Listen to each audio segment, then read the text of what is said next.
我主要拍翻片啦，佢哋上一次咁樣坐定拍片，已經係5個月之前嘅事嚟噶啦。哇，時間真係過得好快嘅，即係已經係上年嘅事嚟噶啦。咁我上年就係出咗17套片嘅啫，係我有史以嚟出得最少片嘅一年。咁因乜解我覺得我上年拍咁少片嘅？就係因為我喺2023年搞咗個小店 IG account 啦。咁嗰個 account 就係 for 我專注幫襯18區嘅小店嘅。咁大家記得 follow 啦 ，OK？ 同埋學業上嘅繁忙搞到我冇乜時間拍片啦。算吧啦，你懶啊懶啊，使鬼揾咁多藉口咩？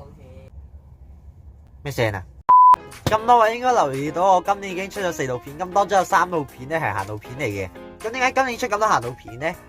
我中意咯，就是這麼簡單。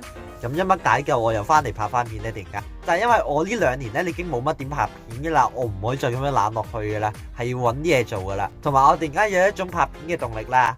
咁唔知係咪因為我近排拍行路片驅使到我想拍翻片啦？咁嚟緊會拍啲咩片呢？咁我就想作少少改動嘅今年。如果呢排見到我拍咁多行路片，就知我今年係會出翻多啲行路片啦。只不過我都會 keep 翻埋坐定嘅片同埋 vlog 嘅，同埋我嚟緊會拍巴士片，因為我呢排開始研究巴士嘅路線同埋型號啦。同埋我都會拍翻啲香港地方名嘅片嘅，令到大家了解到地方名嘅歷史同埋意義。咁調翻轉啦，咁我今年會拍啲咩片呢？就係元祖系列酒店片啦。因為呢排嘅酒店片拍得太過冗長，就以酒店片20集為例啦。咁嗰套片已經有80分鐘噶啦，跟住有啲 footage 咧係唔關酒店片事，我唔知點解會拍埋落去啦。OK， 喺呢個短片聖人嘅年代下，唔好話1個鐘嘅片啦，就連5分鐘嘅片都覺得長啊，大佬。咁所以我就唔會出酒店片噶啦。咁剩低嗰啲酒店片呢，就視乎我想唔想剪啦，哈哈哈。喺今年2026年呢，我係會拍翻片嘅。咁坐定定咁樣拍嘅片呢，就唔想隔太耐拍一次嘅。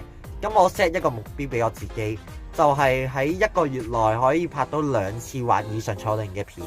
咁嚟緊啲片呢係會越嚟越多元化噶啦，希望咁多嘅期待下啦。我亦都希望今次拍片嘅幹勁唔好似安全帶條例咁快收皮啦吓。